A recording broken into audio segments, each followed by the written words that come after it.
Good evening, I'm Sarah Chitrakar and these are the headlines of the hour. Nepal suffer a 21-run defeat to Bangladesh in the T20 World Cup. Team Nepal failed to capitalize on the opportunity, bowling effort commendable. Dissatisfaction among top leaders of ruling alliance parties comes to the fore. CPN-UML and RSP adopt strategy to pile pressure on the Prime Minister and take advantage to bargain for peace. Preparations to prevent damages due to monsoon disasters feeble. 25,000 people of 183 households in Sindhupalchok estimated to be affected by disasters this year. And Israeli Prime Minister announces the end of the 6-member war cabinet. Netanyahu expected to hold consultations about the Gaza war with a small group of ministers.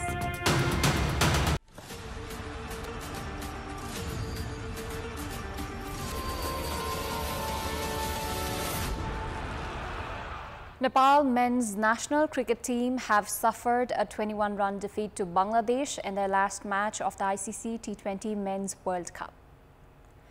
In the match played at the Arnos Vale ground in Kingstown, St. Vincent, Bangladesh were put to bat, where they bowled out for 106 runs in 19.3 overs. Shakib Al Hassan top scored with 17 runs. Mehmudullah and Rishad Hossain scored 13 runs each. Jakar Ali scored 12, while Taskin Ahmed remained unbeaten, also at 12 runs, and Liton Das added 10. Sompal Kami, Sandeep Lamichhane, Rohit Paudel and Dipendra Singh Airi picked 2 wickets each. In reply, Nepal were bowled out for 85 runs in 19.2 overs. Kushal Malla top scored with 27 runs. Dipendra Singh Airi added 25 and Asif Sheikh scored 17, while none of the other batters scored in double digit. Tazim Hassan Shakib was the pick of the Bangladeshi bowlers with 4 wickets. He gave away only 7 runs from 4 overs with 2 maidens.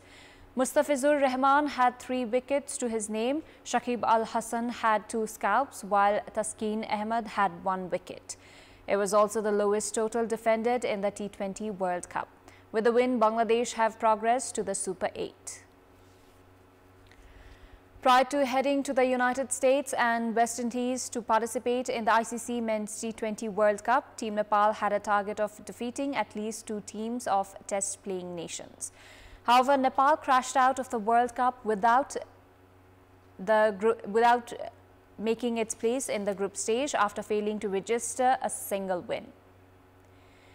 Most of the teams playing in the T20 World Cup, including Nepal, struggled playing in the pitches in the United States and West Indies. However, Nepal were on top in both the matches against South Africa and Bangladesh, but choked towards the end and lost.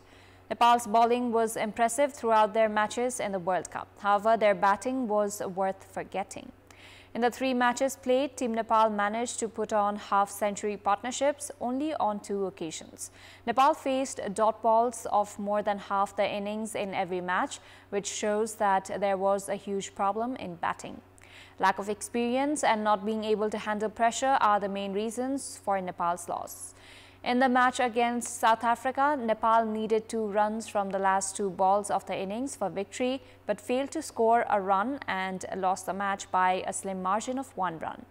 Nepal bowled well against Bangladesh in today's match to restrict them to a below-par total. However, Nepal lost the match due to lack of experience and failing to handle pressure. The weather in the US also did not favor Nepal. Rain before the match against Netherlands and having to bat first after losing the toss did not help Nepal. The match against Sri Lanka being abandoned due to rain without a ball being bowled did not favor Nepal either. However, Nepal won the toss in both the matches in the West Indies and restricted South Africa and Bangladesh to low scores. Team Nepal gained a lot of experience from this World Cup. However, they also missed on the opportunities.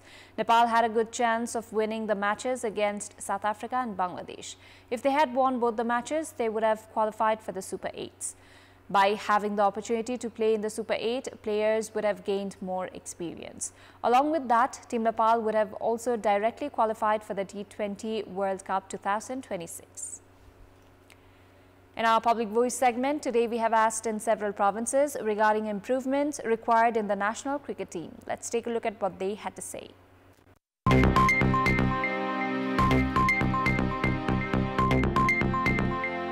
अलि राम्रो batting कोचको व्यवस्था गरेर दक्ष खेलाडी उत्पादित गरिरहन्छन् उहाँहरूले पाउनुपर्ने पारिश्रमिक पनि परिश्रम पनि सरकारले चाहिँ राम्रो उचित व्यवस्था गर्नु पर्यो। 7 वटा प्रदेशमा चाहिँ क्रिकेट एकाडेमी खोलेर त्यहाँ चाहिँ स्थानीय चाहिँ खेलाडीहरूलाई समेटेर मूल्याङ्कनको आधारमा राम्रोसँग टिचिङ गरेर गयो भने मात्रै सुधार हुने कन्डिसन देख्छु। राम्रो खेल्दा खेल्दै पनि अलिकति क्षमता चाहिँ अलिकति कम भएको हो कि जस्तो पनि अनुभव भएको छ। त्यो क्षेत्रहरूलाई पनि अलिकति सुधार्नुपर्ने पाटो छ। बोलिङ त एकदमै राम्रो छ, सुधार भएको छ। अब सन्दीपले एकदमै राम्रो कमब्याक गरेका छन्। यो क्रिकेटमा चाहिँ अलिकति मेहनत नपुगेको हो कि? नेपाल धेरै भइसक्यो खेल्न लागेको, तर ब्याटिङ चाहिँ पछि धेरै कमजोर छ।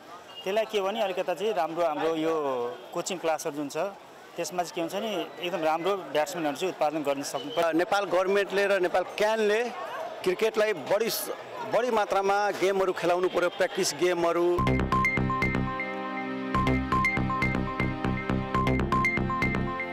Ruling alliance parties CPN-UML and Rashtriya Swatantra Party have started exerting pressure on Prime Minister Pushpa Kamal Dahal. UML has been disgruntled, citing discussions were not held with them for budget preparation. However, UML has been making efforts to exert pressure on the Premier and bargain for important government posts. Rashtriya Swatantra Party too had been discontent, citing the government had given continuity to its old working ways. Both the ruling parties have been publicly expressing discontent towards Prime Minister Dahal. Speaking during a program on Saturday, Minister for Youth and Sports Viraj Bhaktashrestha said that it was time for RSP to reconsider their support lent to the government and that he had his resignation ready. The dissatisfaction among ruling parties has intensified, citing the budget for the upcoming fiscal year was prepared unilaterally. Speaking during a program on Saturday, UML Chair Oli had said that the Premier must not be content with having a few members of his party in the government. Meanwhile, both the parties are looking to bag important posts, including the Constitutional Council, by exerting pressure on the Premier. Oli has been making efforts to appoint individuals of his preference for posts of ambassadors after the decision on 7th of June to call back ambassadors to 11 countries, including USA and India.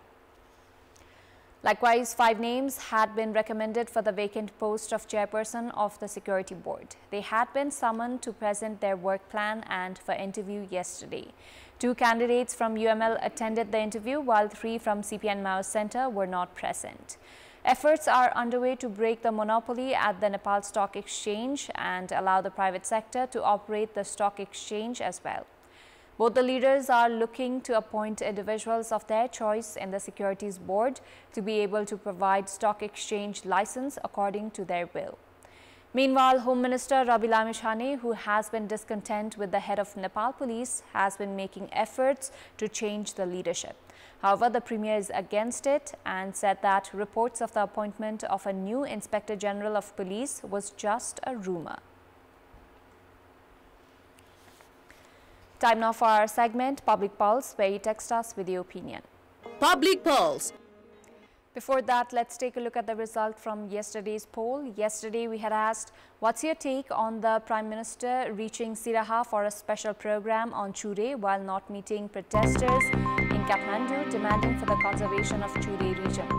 37% voted for A, neglecting legitimate demand, 44% for B, more focused on speaking rather than listening, and 19% for C, tree plantation is good. Here's today's question. What's your say on resorting to protest by halting supply and the government's nature of not listening to demands without protest? Your options are A, irresponsibility towards citizens, B, mockery of law, and C, search for long-term solution. Voting is on. Type any WS, select your option A, B or C and send it to 34001 to share your opinion with us. Sindhupalchok witnesses natural disasters like floods and landslides every year. The District Disaster Management Committee has predicted 25,088 individuals of 183 different settlements in the district will be affected by such natural disasters this year. However, except forced training and providing early warnings, no other preparations have been made, even though the monsoon season has already started. The District Disaster Management Committee has begun preparations for risk reduction in the disaster-prone district of Sindhupalchok after monsoon started. The National Disaster Risk Reduction and Management Authority has recommended to relocate 31 settlements that are at risk of natural disasters. However, discussions have not been held with the locals in this regard. The survivors of previous disasters have been living in fear this year as well. The Meteorological Forecasting Division has predicted excessive rainfall this monsoon season. Meanwhile, works of identifying safer locations, helipads for rescue and alternatives in case of obstruction of electricity and communication have yet to be done. Experts have said that small disasters could cause mass destruction if the authority fails to make required preparations on time. According to the geologic study, out of 215 settlements of Sindhupalchok, of 215 settlements of Sindhupalchok conducted by the District Disaster Management Committee, 6,150 households are at risk of monsoon disasters. Natural disasters have continued to be witnessed in the district following the landslide in Jude in August 2014. Since then, 3,796 deaths due to natural disasters have been recorded, while 1,988 households in the district have been affected. Meanwhile, the government has continued to remain indifferent towards the issue. Time now for international update.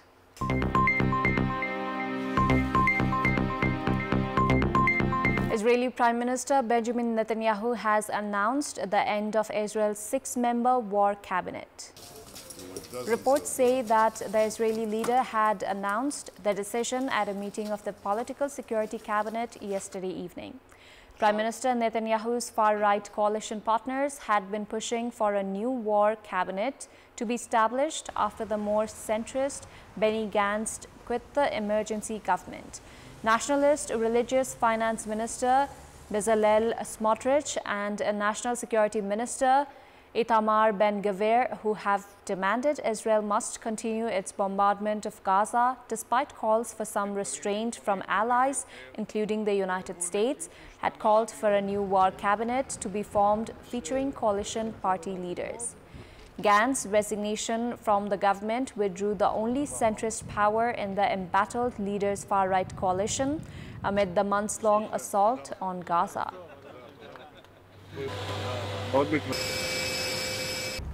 That's all for the moment. Thank you for watching. Good night.